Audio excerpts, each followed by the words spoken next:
What is up, YouTube? Welcome to PanFro Games. In today's video, I'm going to be doing something a little bit different here. I'm going to be talking about some of my favorite games so far of 2023, and I plan on making this a quarterly update series, talking about my favorite games from the past 3 months. And in this video, we're going to be talking about my favorite games from January to March of 2023, and there were so many fantastic games, but I want to highlight these few games here because I think these are going to be worth your time and your money as well. And of course, guys, if you like my type of content, please leave a like, subscribe if you're new to the channel. I really appreciate it. And don't forget to consider joining the Pan Fam today by hitting that join channel button below.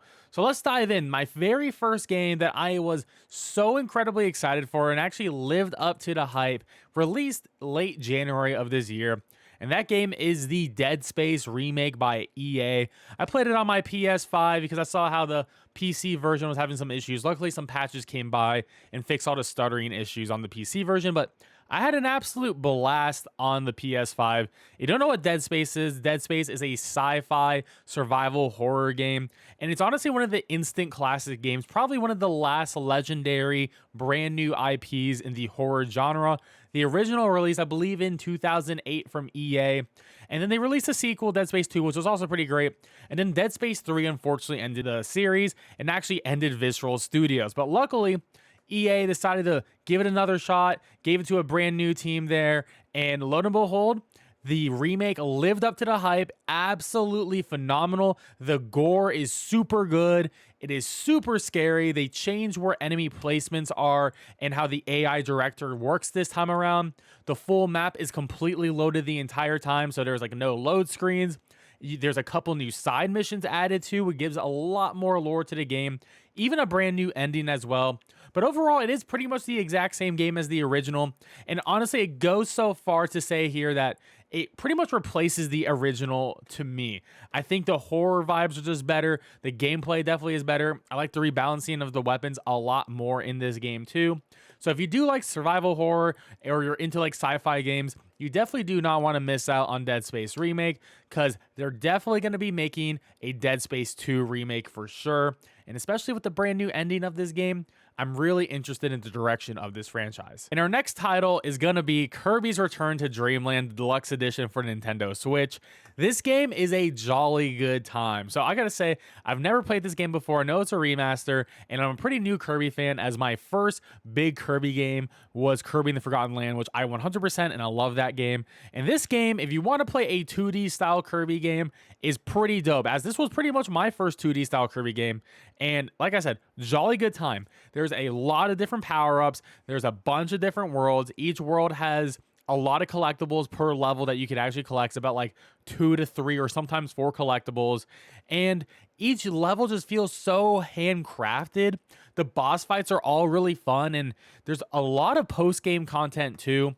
You can do a bunch of different challenges with each ability, which is, some of them are really hard. Some of them I haven't even gotten the gold status on yet, which is pretty difficult.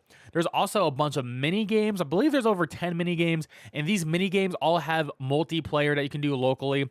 That's probably a big, like, the worst thing about this game is the multiplayer modes are all local. None of them are online, sadly, which is definitely a big miss for this game.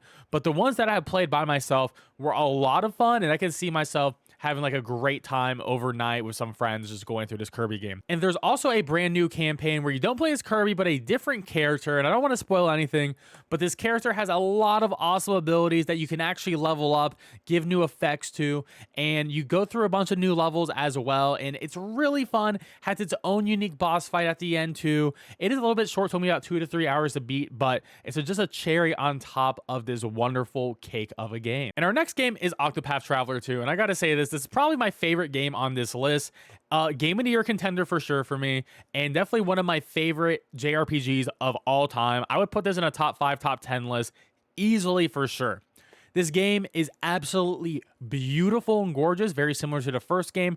Gorgeous graphics, looks better in the second game. The music is phenomenal as well. Of course, better in the second game. I really got to say that you don't even need to really play the first game.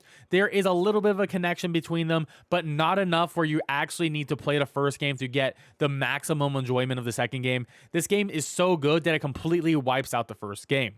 Now, in Octopath Traveler 2, there's 8 different characters. Each character has different jobs, and they all play in different unique ways. And it's really cool to have those 8 characters and make your different parties. Of course, you can give each character a second job, so you can like mix and match what they can do. There's even secret jobs that you can get as well. And what I love about this game is a perfect handheld game. You're playing it on Switch or like your Steam Deck. It's a perfect game that you can pick up, do one of the chapters for one of your characters, and just put it back down. And I love that the game doesn't tell you like the order to do things in. Like you can pick one of your characters as your main character, and then you start there, do your chapter 1, and it's like, okay, here's the whole open world.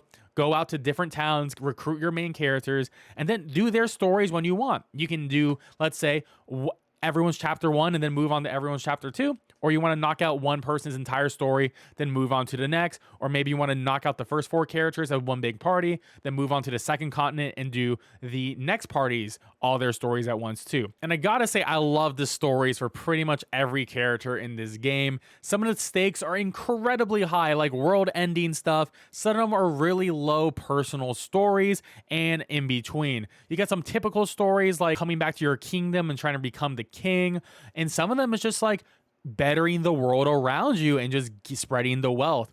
So there's a lot of different stories. Each character has their own vibe, a lot of character to it, and it's so cool. And unlike the first game, the characters actually interact with each other within the party. Before in the first game, the characters just didn't really interact. It felt like 8 separate stories, but now there's actually some cohesion here.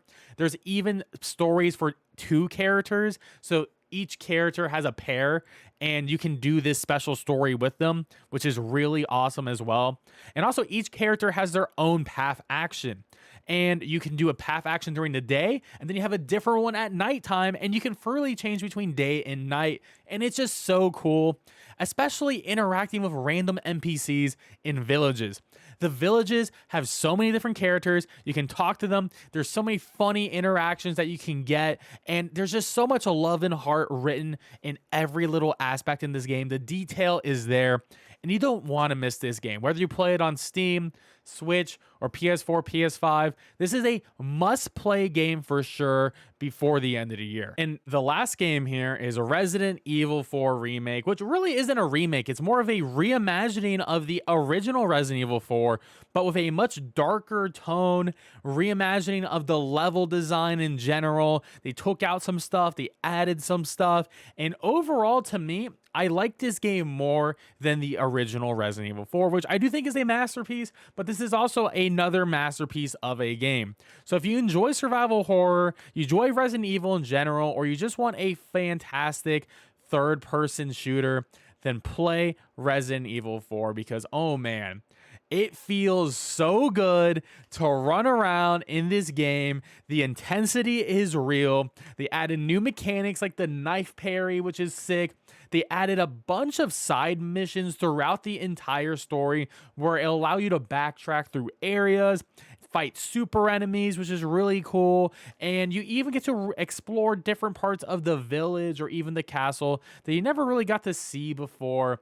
And I gotta say that they made the island a lot better in the remake, which is the last section of the game, the island in the lab. Some of the new enemy redesigns are so scary too, like the regenerators.